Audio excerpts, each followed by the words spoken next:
And so we now move on to our second speaker, whose microphone we know is working because he asked the question, who's Dr. Edward Skidelsky, who's a lecturer in philosophy at the University of Exeter. I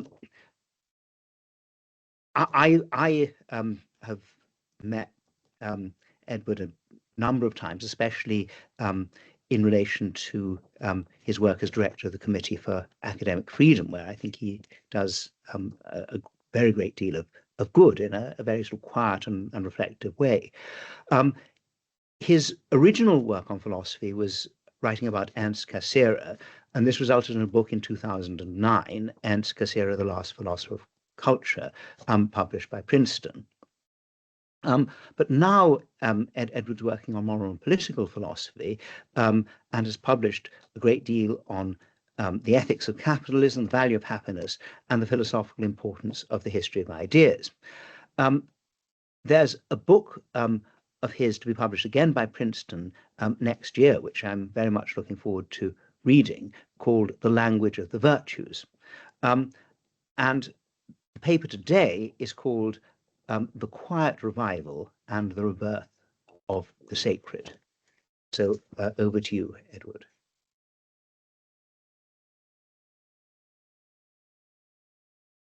Thank you, John.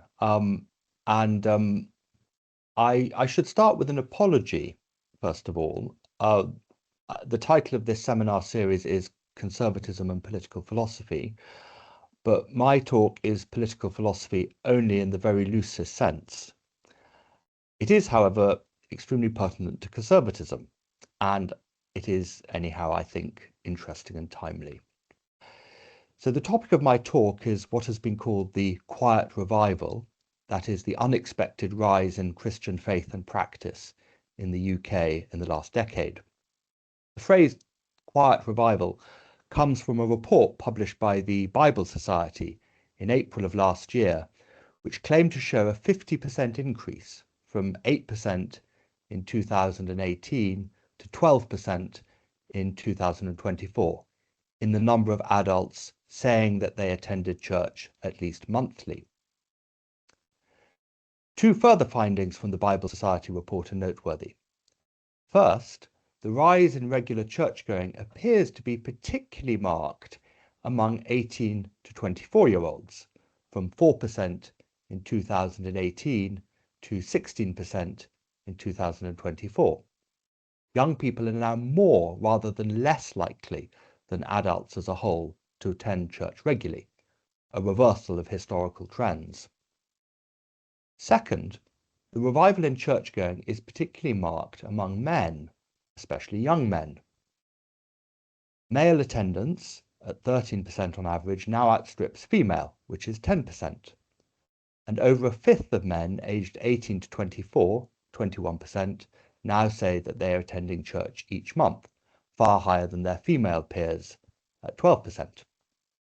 Again, this is a reversal of the historical trend, first noted in the 19th century, towards the feminization of Christianity. These extraordinary claims are, if true, a serious blow to one of the most cherished doctrines of modern social science, the secularization thesis. This thesis holds that as societies become more modern, wealthier, more urban, more technologically sophisticated, so they tend to become less religious. Sometimes this is presented as an empirical tendency, an extrapolation from long-run data on belief and church attendance. Alternatively, more ambitiously, it is presented as a necessary truth, a consequence of the basic fact that religion's theoretical claims have been demolished by science, while its consolations have been rendered redundant by material and political progress. Nature has been disenchanted, the people no longer need its opium. Given the strength and tenacity of these assumptions, it was to be expected that the Bible Society report would come under heavy criticism, and so indeed it has. The assault has been led by Humanist UK and by Professor David Voas, a sociologist of religion at UCL. The Bible Society, Voice pointed out, based its claims on a survey conducted by YouGov, a private polling firm. YouGov surveys are opt-in, that is, participants are recruited by advertisement and paid for participation.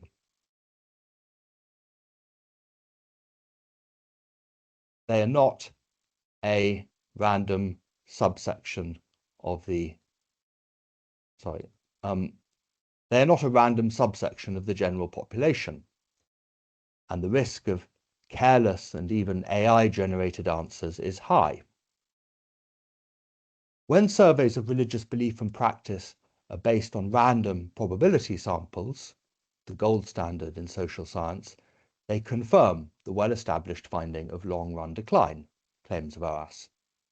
For instance, the annual British Social Attitude Survey shows that the share of adults in England and Wales who went to church at least monthly fell by nearly a quarter, from 12.2% to 3.9% between 2018 and 2023.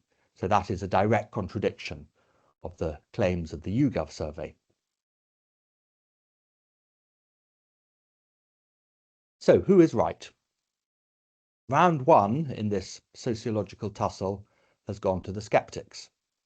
Just last Thursday, the Bible Society withdrew its Quiet Revival report, claiming that YouGov had, quote, failed to activate key quality control technologies that protect the sample from a wide range of errors. Humanist UK was triumphant. We need to be absolutely clear. There is no revival of Christianity in Britain, said its chief executive, Andrew Copston. For almost a year, Humanist UK has taken a rational, evidence-based approach, repeatedly and rigorously explaining why the Bible Society's claims do not stand up. Now, I'm not a sociologist. I have no authority to pronounce on the relative merits of opt-in versus random probability sampling. It may well be true that Christianity in Britain remains in overall long-term decline. However, if we turn from surveys of Christian belief and practice as a whole to the records of particular denominations, the evidence for an upturn is striking and undeniable. And the trend is clearest in the case of the Roman Catholic Church. This year, the Diocese of Westminster, covering North London and beyond, received more adults into the church than at any time since 2012. So did the Archdiocese of Southwark, which covers South London and Kent. Similar trends are reported in other countries. Last year, a survey in Germany, commissioned by the Catholic Neuer Anfang, or New Beginning movement, cited a significant increase in religious beliefs and practices among the 18-29 age group, Generation Z, with 23% calling themselves believers, compared to just 33% of those over 50 years old. This Easter, according to a New York Times article published last Thursday, the Archdiocese of Detroit will receive 1,428 new Catholics into the church, its highest number in 21 years. The Archdiocese of Galveston-Houston will have its most in 15 years. The Archdiocese of Des Moines, in the Archdiocese of Des Moines, the count is jumping 51% from last year, from 265 people to 400, and so on. Another church which has reported significant increases in adult baptisms and confirmations is the Orthodox Church, which is my own church. Unfortunately, hard data is harder to obtain here, and my efforts to get figures from the Greek Orthodox Archdiocese of Thyatira, which encompasses the United Kingdom, have met with no success so far. However, every parish priest that I've spoken to reports sharp increases in the number of adults, particularly young adults and particularly young men, coming to church, often leading to baptism or reception by chrismation. And these, incidentally, are mostly ethnic Britons, not immigrants from traditional Orthodox countries. So the increase can't be explained as an effect of increasing immigration. And certainly this is true of my own Exeter parish, where I'm parish secretary. So emails from inquirers tend to come to me first of all. So I'm very aware of this. In other Christian denominations, the evidence is less encouraging, or at least less certain. Dr. Ken Eames, the Church of England's senior statistical research officer, wrote in October of last year, by almost every measure in almost every diocese, Church of England attendance and participation was significantly lower in 2024 than in 2018. Data for Baptist, Pentecostalist and other non-conforming churches is much less easy to come by, partly because these churches often lack central data collecting authorities. So this is area for further research, as they say. So very tentatively, it seems that if there is a revival in Christian faith and church going, it's not uniformly distributed among the various churches, but concentrated particularly in certain churches that are liturgically and doctrinally traditional. And moreover, it's significant that within the Catholic Church, it is the most liturgically conservative parishes, those performing the Latin Mass, which have reported the highest influx of new parishioners. And I hear reports, again, I don't think this is confirmed, but it's anecdotal, that many Anglo-Catholic parishes are growing sharply, bucking the general decline of Church of England attendance. So it's this fact, together with the fact that the majority of the new young churchgoers are men, which is panicking many liberal secularists. And their response has been either to deny that the quiet revival is taking place at all, viz. David Voas and Humanist UK, or else to insist that insofar as it is taking place, it's an expression of reactionary political currents, of Christian nationalism or toxic masculinity, and therefore something to be very worried about. Now, I think there's something to this. Certainly, it's not a coincidence that the rise in church-going has coincided with an exodus from centrist parties to parties of the right. But the conservatism which is characteristic of the new churchgoers is quite unlike the conservatism of, let's say, the Daily Mail or GB News or Reform UK. It's not, for a start, an expression of English or British nationalism. If it was, then one would expect new churchgoers to flock to the Church of England, which is, after all, the historical church of the English people. Instead, they seem to be attracted predominantly to the Catholic and Orthodox churches, both of them international churches whose adherents in the UK include large numbers of immigrants. In many cases, in many parishes, a majority of immigrants. So it seems that, opposition to immigration can't be their main motive in coming to church. What is drawing people to the churches then, and particularly to liturgically and doctrinally traditionalist churches? Unfortunately, very little sociological research has been done on this question. And so, keen to make good this lacuna, I've done a little bit of amateur sociology of my own.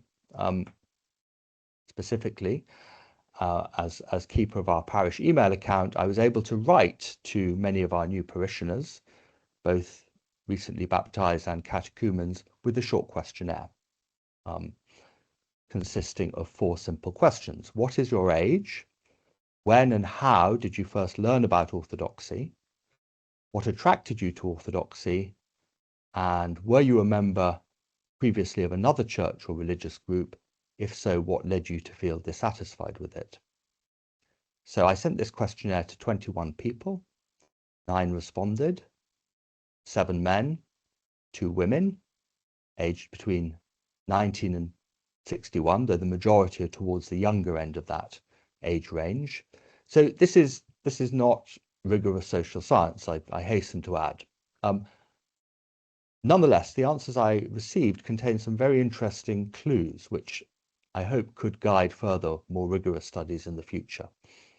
This is something I'd be interested in working on.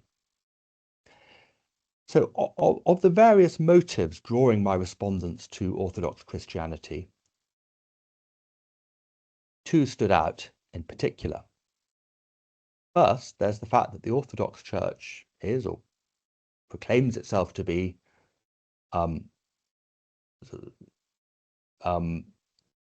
preserving the faith of Christ and the apostles, unchanged and undiluted. This was a recurrent theme of the answers to my questions, so I'll read a few examples. In the first weeks and months, my interest in orthodoxy was mainly linked to the steadfast commitment to tradition and unchanging philosophy of the Church.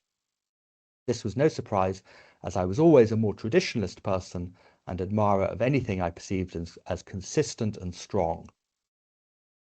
I believed the Church of England and Protestantism in general had shown itself to be more concerned with appeasing modern political movements than preserving and preaching the teachings of Christ. That's from a 20-year-old man. Another 20-year-old man, my goal was to find the supposed true church and to do my bit by being one with the original church, and hopefully other Christians in the heterodox fringes would follow. Scripture was one of the big promptings to search more into the church which claims to be the true church and join it. What attracted you to orthodoxy? My question. The response was being a true continuation of the church of the first 1,000 years, representing the faith as it was handed down by the apostles, defending the faith against heresies, schisms, etc.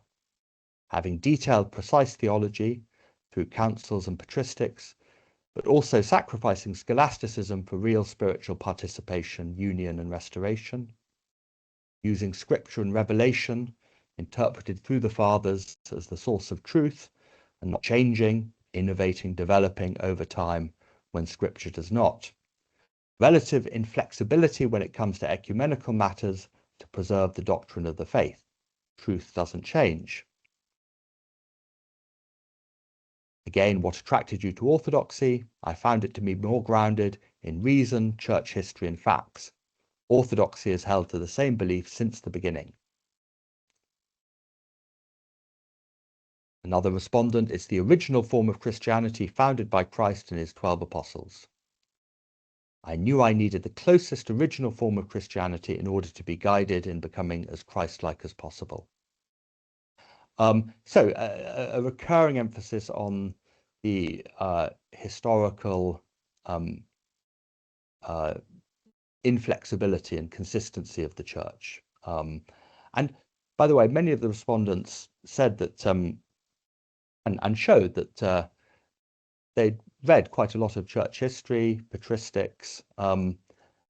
These are not, on the whole, particularly educated people, but they really took this task of inquiring into the validity of the church's historical claims very seriously, and had done a lot of research themselves.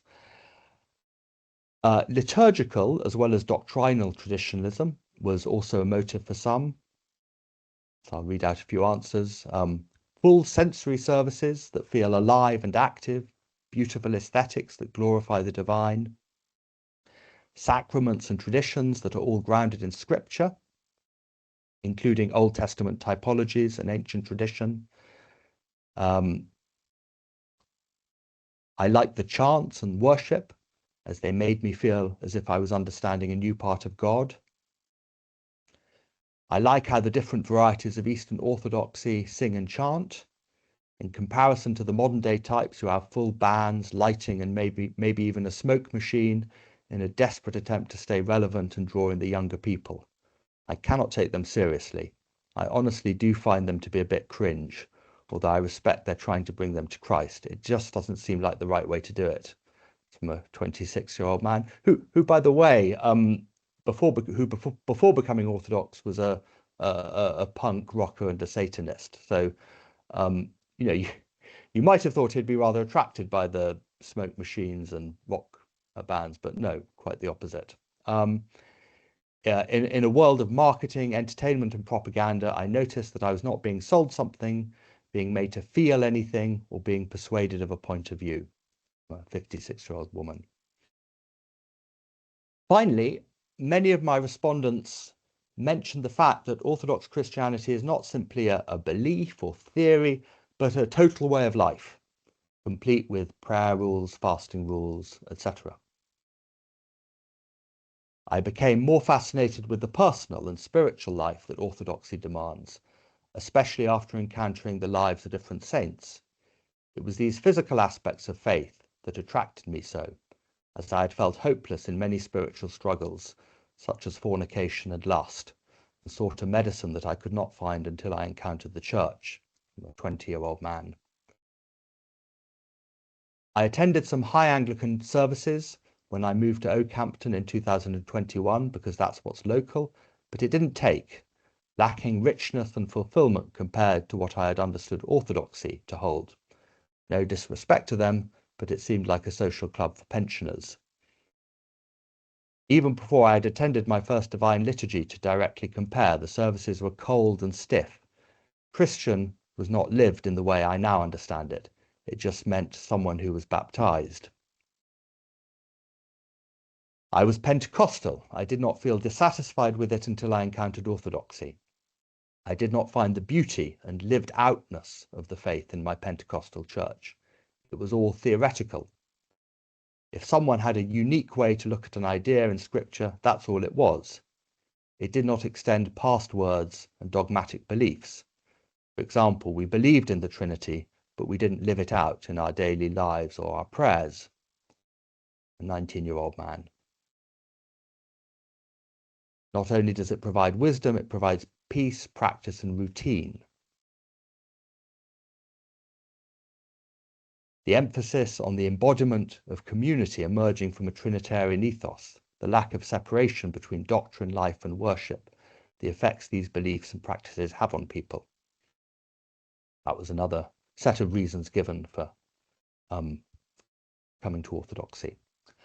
And finally, many respondents mentioned the fact that the way of life prescribed by the Orthodox Church is an exceptionally strict or demanding one. One 20-year-old man said, I had a growing feeling that the Church of England and Protestantism as a whole did not ask enough of my own spiritual life, such as prayer, fasting, and reading in my own time. This led me to delve into Orthodoxy. What attracted you to Orthodoxy? Answer: a somewhat rigid and disciplined narrow path that demands something of its adherents: prayer rules, fasting periods, standing services, prostrations, etc., using the lives of the saints as examples to follow. Again, what attracted you to Orthodoxy? It seemed like the most authentic branch of Christianity. I liked that a lot of sacrifices were to be made, which made it seem as though those who were Orthodox were very serious about their faith. In 2007, I also took a trip to Metoria while visiting Greece. We visited the monastery there as part of a guided tour and were informed of how those who lived there conducted their daily lives. Again, this seemed like a huge sacrifice that they took, and that they took their faith seriously.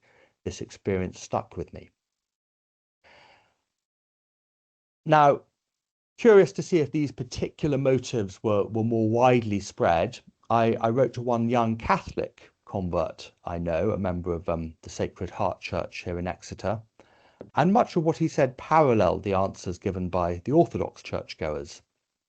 He wrote, "Currently, my wife and I assist in the catechism classes at my church.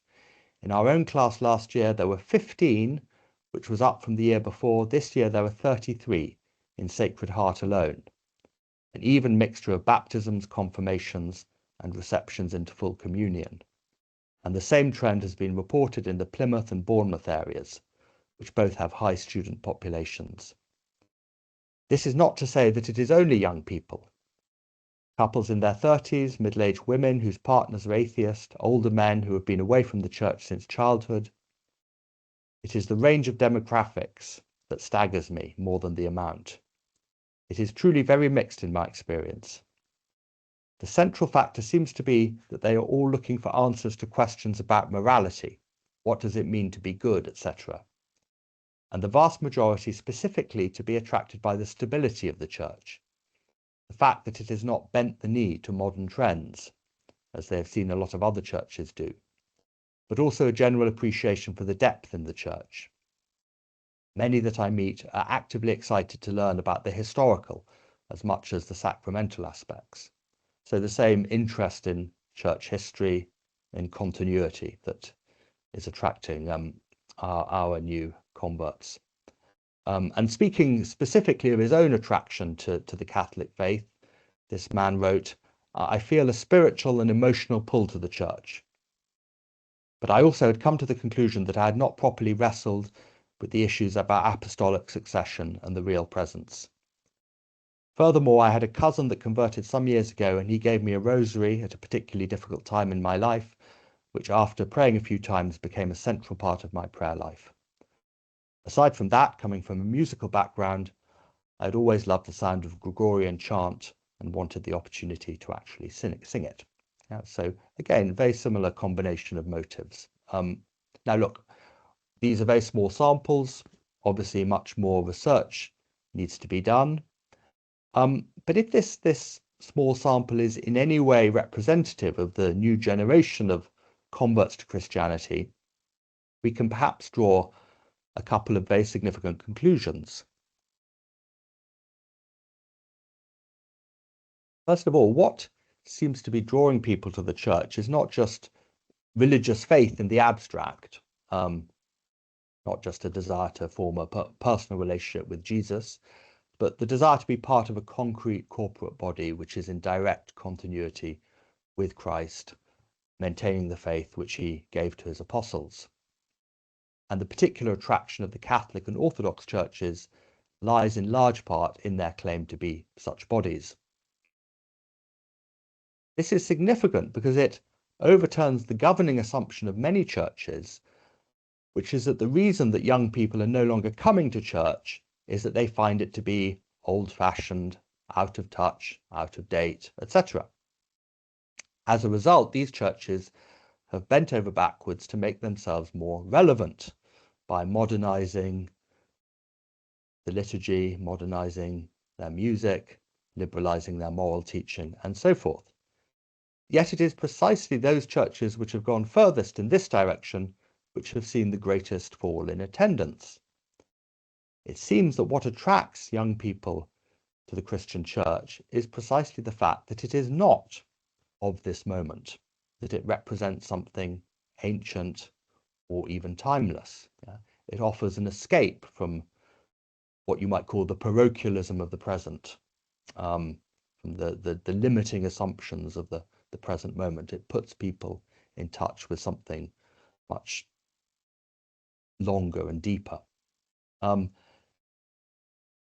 Secondly, another governing assumption of secular modernity is that every individual's aim in life is to work out what he really is, what he really wants.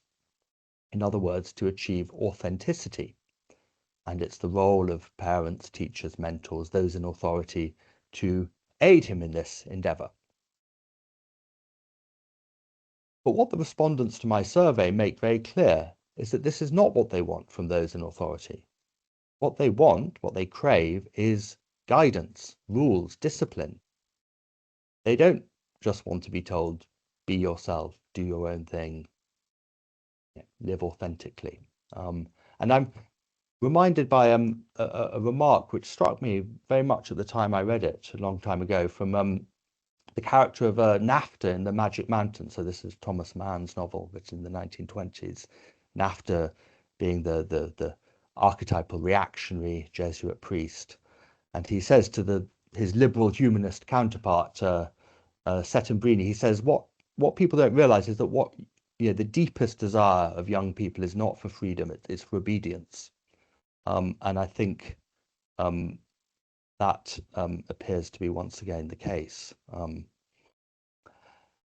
Now, these two desires for tradition and for obedience are of course characteristically conservative. So those who see the recent religious revival as conservative in spirit are not wholly wrong. But it's important to add that if this is conservatism, it's of a sort that's altogether deeper to what in public discussion now we're accustomed to call conservative. National feeling doesn't seem to have much part in it, as I've said, nor does a preference for free markets or anything like that. What we are seeing, rather, I would suggest, is the beginning of a retreat from some of the fundamental assumptions of liberal modernity, that human history is a history of progress, material and moral, that the past is to be criticized from the standpoint of the present, not the present from the standpoint of the past, and that the task of each individual is to discover what he really desires, that he may affirm it as good, rather than to discover what is good, that he may learn to desire it. I think we're seeing the overturning of some of those assumptions, and that's what the quiet revival really signifies. But as I said, this is very early stages, and I'd really appreciate your comments and questions. Thank you.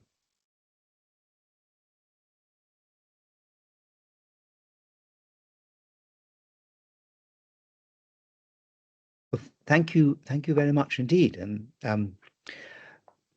I'm looking around to see, yes, Lawrence has his hand up now, so why don't you go straight ahead, Lawrence? Edward, thank you very much for that. Indeed, I mean, I'm not an Anglican, but I read Anglican Evensong at my local, rather old-fashioned Anglo-Catholic church here in Pimlico, and I've noticed an influx of mainly, exactly as you say, young men. I mean, so in this Anglican Evensong, I think, is a pretty rare thing in the centre of the capital, but there are about 40 young people every week. I'm not there every week, but when I'm there, it's the same faces. And I'm fascinated by that as a phenomenon. It's clear they're not very well schooled in religion, but they are being very drawn there. And whereas I think the Orthodox and the Catholic Church churches have very good resources for sort of drawing people in and schooling them. Even Anglo-Catholicism, I think, struggles in its self-confidence to do that. I'm not sure. That's merely an observation of an outsider.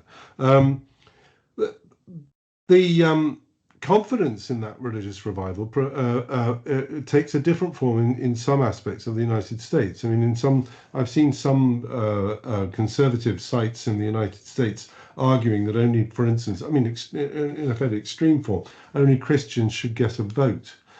And that it seems to me that, I mean, I only mention that, and I think that's an outlying example, but I mention it only because it does pose, I think, a question if there is also a wider understanding of a revival of what you might call conservative inclinations in society as a whole. The question for me as a philosopher is, how do you understand that as being grounded? And that the reason I raise that is because I can think of other communities outside Christianity in the UK who are conceiving themselves as distinctly British, who are also distinctly, in the way you describe, conservative. I was in Southall on Saturday night, and I think of the Sikh community would be another one. And it's interesting to me that the first paper that we had began with Kant. And Kant, it seems to me, separates philosophy, his own claim, separates philosophy out from religion in order to make room for faith. That seems to me also to be a conservative impulse. So the question is not so much whether there is or isn't a revival in Christianity, which certainly I, as a convinced Catholic, would welcome.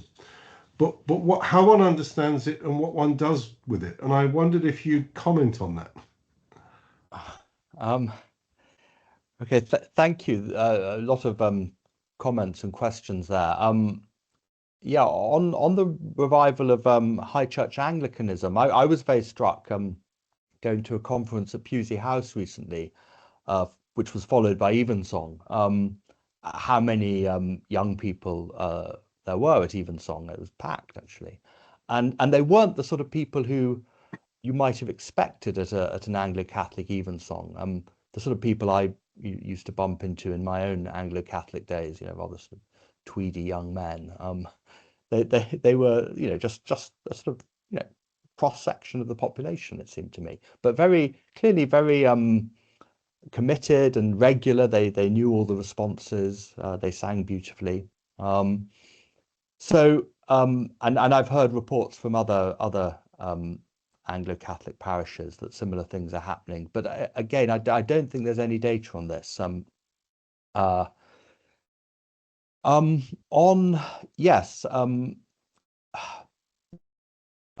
Non-Christian communities. You mentioned Sikhs. I think possibly one of the things that's prompting a revival of Christian practice is precisely the awareness that there are a lot of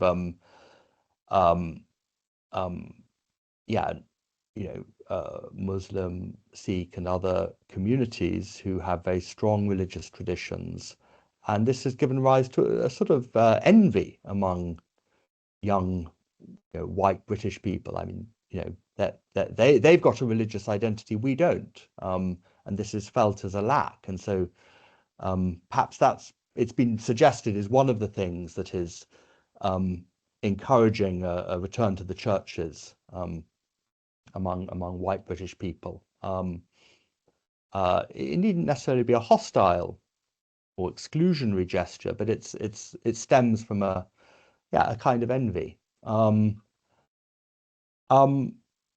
I don't necessarily think it's the revival of Christianity is going to be a source of religious strife. And in fact, it was suggested to me by a young Muslim man that a lot of Muslims living in the UK would actually prefer to live in a much more Christian society, provided it was tolerant of Islam, and that what really disconcerts them and confuses them is militant secularism. So that suggested to me the possibility that maybe the revival of Christianity is actually a solution to the problem of integration, or might be in the future. I don't know, but I think that's a possibility that's very worth exploring.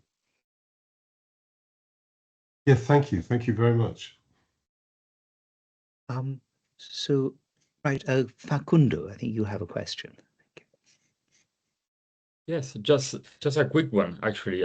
So maybe I was wondering about the connection between our talks. So I was wondering if you see any role of loneliness playing in this, and kind of a craving for community, not just now, but kind of being in community with the past as well. So kind of traditions playing a role, because kind of feeling yourself as part of a tradition might actually help in some ways. I don't know if you have any thoughts on this, on the role of loneliness motivating this revival. Yes, I think that's very interesting. I think it is important. I think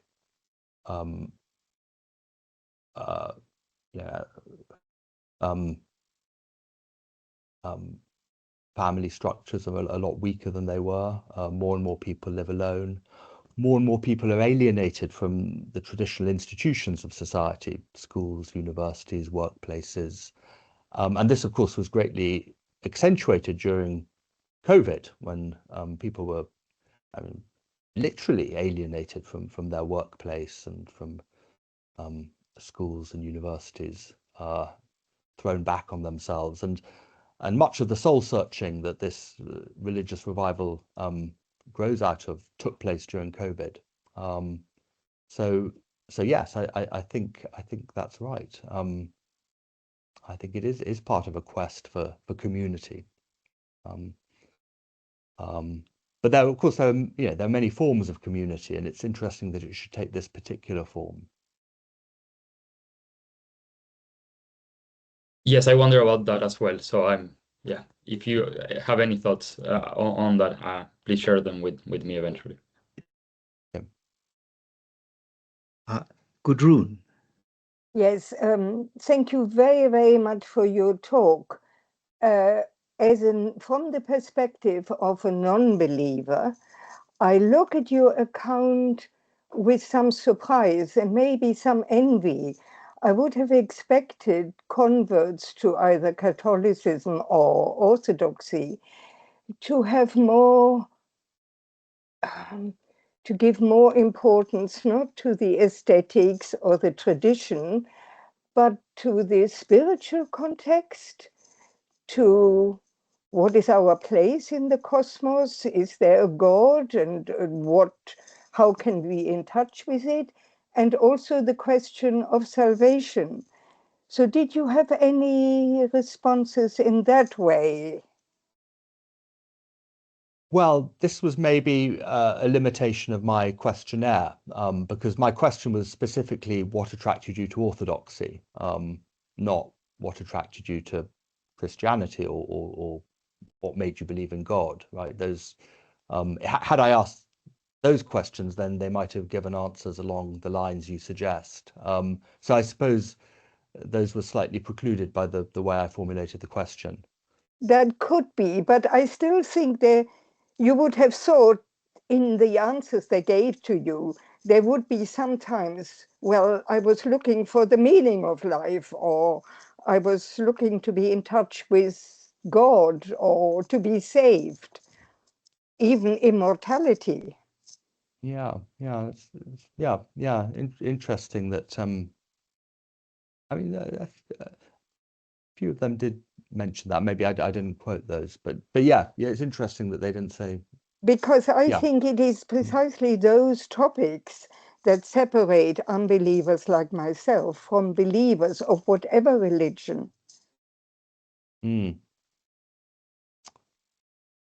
Yeah, interesting. They didn't mention salvation. Yeah. Right. Well, there's Tom, and you have a question.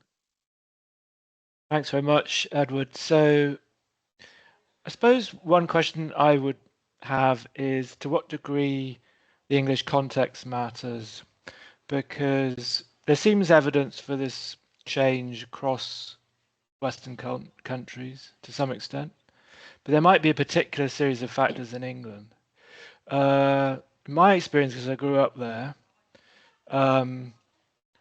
the country suffered from the Anglican Church being established, and that drained religion of a lot of energy it seemed to have in countries like the States, where the churches were not established, and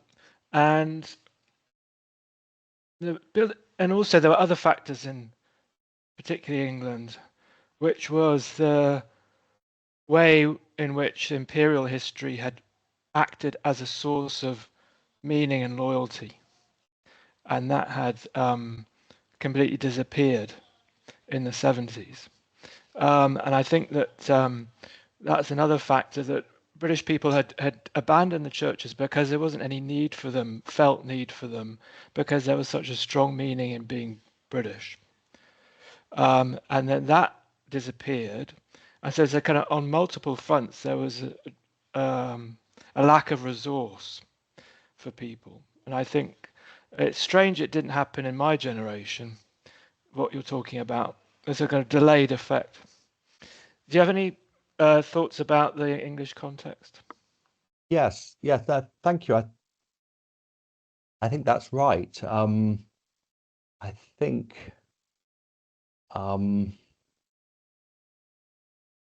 yeah, and one thing I've observed is that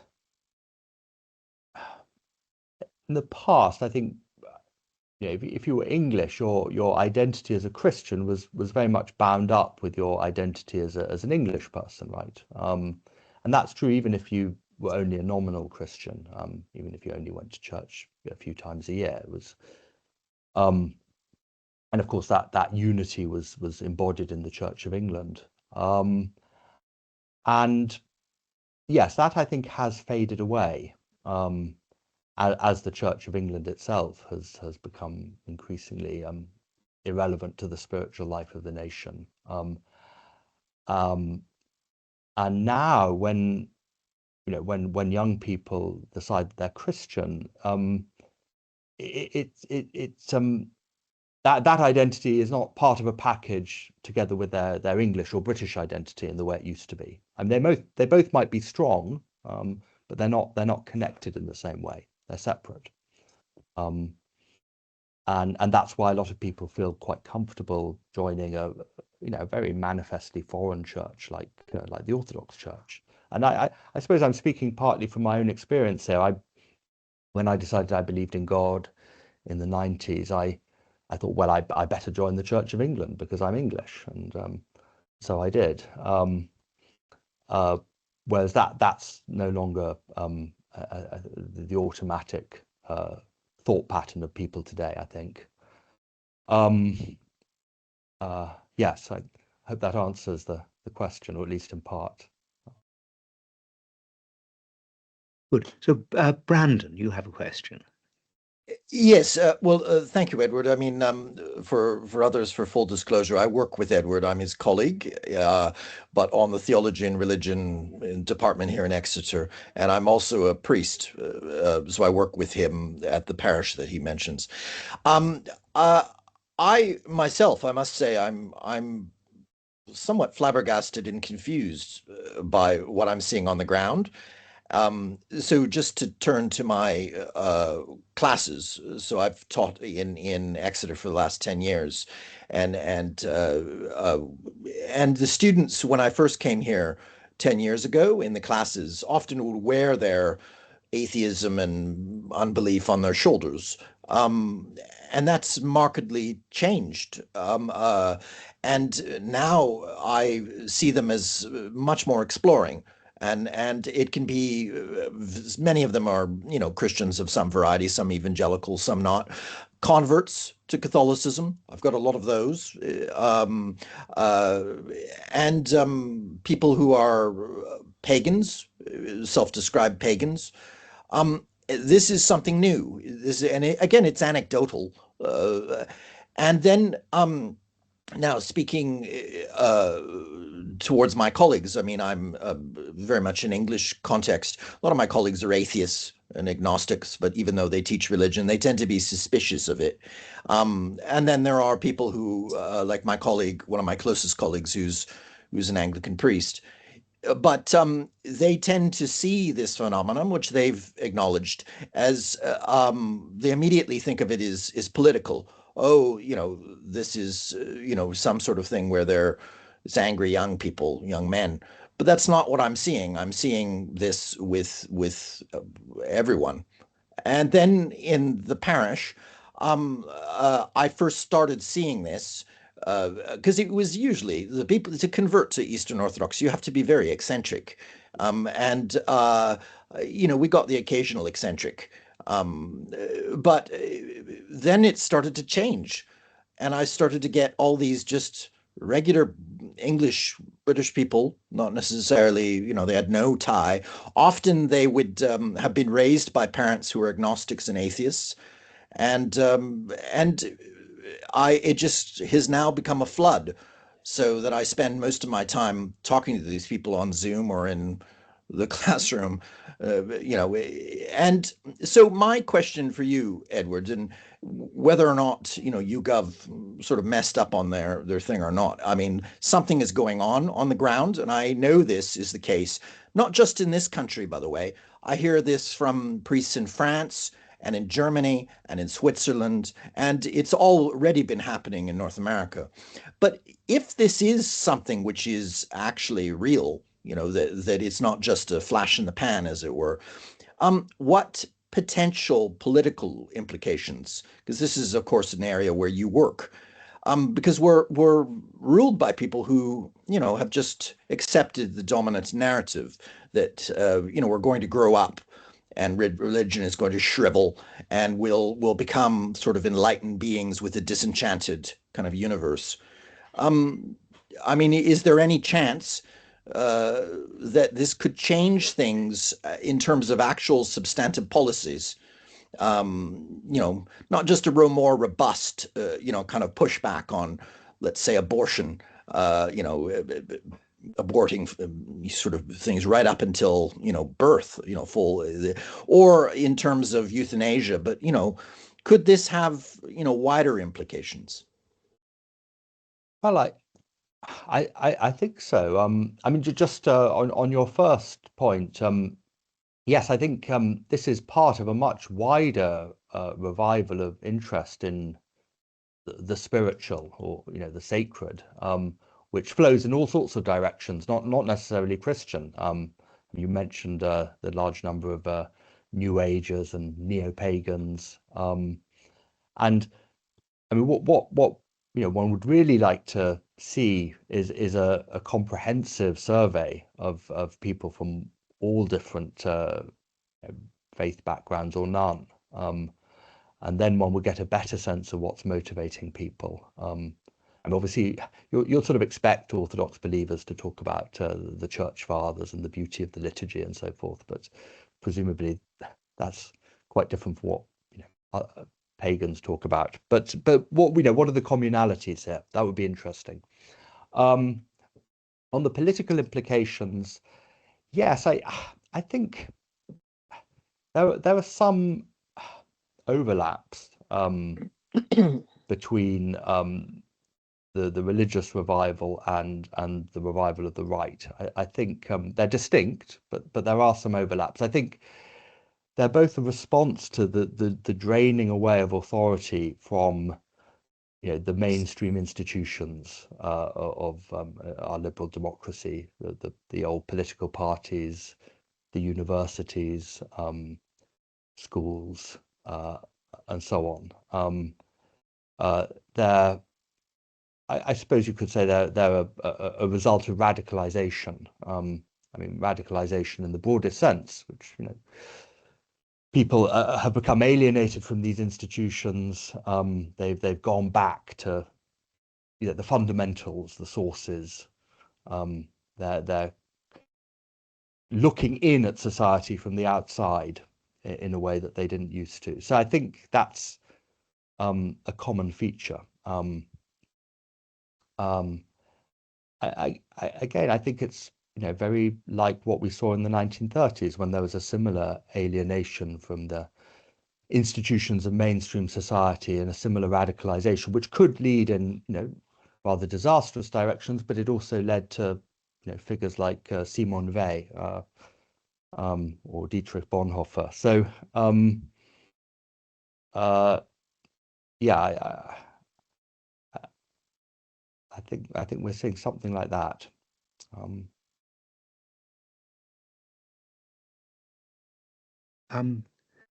So I mean, if nobody else has a question, I've got, I suppose, 3 comments really, which I'd be very interested to know how you would respond to them, Edward. The first is that I thought when you were setting things up, that really we were given 2 bits of information which shouldn't perhaps have been taken together.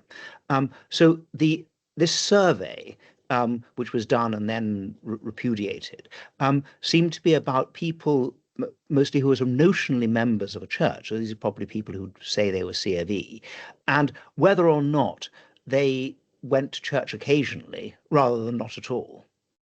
And then contrasted with that were rather different bits of evidence. I mean, more circumstantial, but not unreliable for that reason, about people making the big step of converting, and either converting to Christianity altogether, or at least going from one denomination to another and taking it up very seriously and very formally.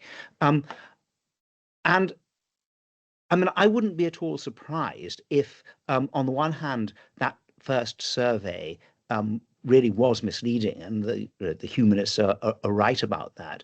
And that's to say that nominal Church of England believers are becoming even more nominal rather than less nominal. But at the same time, you have a certain number of people who are making a big step in adopting very seriously some sort of faith. The second thing, and this came up, I think, in what Brandon was saying and referred briefly to issues such as abortion and euthanasia. And it just, I mean, before people start feeling, if this is how they feel about it, as I would, optimistic that there's some sort of religious revival going on, one should draw attention to the fact that the way the law is moving in the country, which is determined by the government, which is democratically elected in some sort of a way, is the very opposite to that on those two issues. That's to say, we seem to be moving towards both euthanasia and abortion up to the time of delivery, and that does give a rather different message about the country. But the third thing, and this is just bringing up your comments, Edward, which I think were very important at the end of the paper, about how people think about conservatism and what's involved in that in a very different way from how it's often projected politically. So I was reading an article called Conservatism as an Ideology by Huntington, so who's famous for the Clash of Civilizations. And this was written quite some time ago in 1957. And he sets out what he considers, so uncontroversially, are the major components of what he calls the conservative creed, which he, and I think there are a lot of problems about doing this, considers is the same as Burke's theory. But number one is man is basically a religious animal, and religion is the foundation of civil society. A divine sanction infuses the legitimate existing social order. And so that's what he considers is, just uncontroversially number one on anyone's list of what constitutes conservatism. So I don't know if you have any comments on some or all of those rather scattered ideas of mine. Yeah, okay, I'll take them in turn. So on the issue of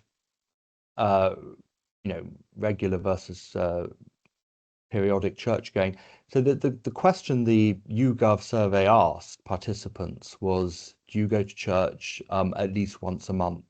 And this is the standard question that's asked in surveys. It's the standard measure of regular participation, as opposed to just Christmas and Easter, weddings and funerals.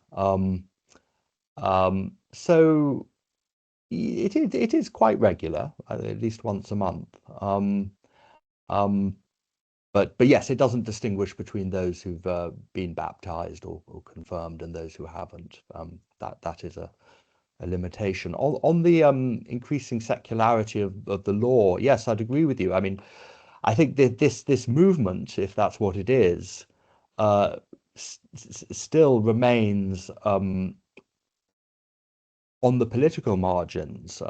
It hasn't penetrated the citadels of power, certainly hasn't penetrated Parliament. It hasn't penetrated the Bishop's Bench in the House of Lords, who are astonishingly secular in their arguments and rhetoric. They hardly ever refer to God or the Bible. But that may change as this generation gets older, and yes, on the definition of conservatism, interesting. Yes, maybe that was part of an older understanding of conservatism, but certainly in the UK, at least since Thatcher or maybe earlier, conservatism hasn't tended to be defined in religious terms. It's tended to be identified with minimal state, free markets, sort of individualism. So maybe we're seeing a reversion to an older understanding of conservatism, possibly. So certainly, I mean, among young conservatives, I mean, young self-identified conservatives, economic issues are simply not foremost in their mind. They don't think of that as what makes them conservative. Religious and cultural questions are much more important to them.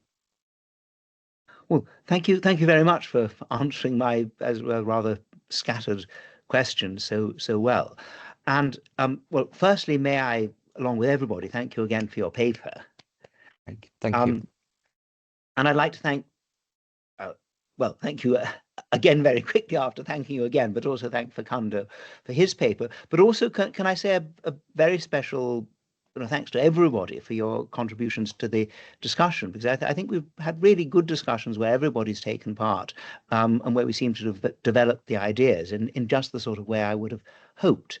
And so this is one of an ongoing series, and although I think we don't have the date planned yet or worked out yet for the next meeting, there will be one in, I suppose, a month or so's time. I think in May, yeah. In May, yes. And I very much hope that you'll be able to attend that. So, well, again, thank you all, and goodbye for this afternoon, and until next time. Thank you. Bye. Bye. Thank you.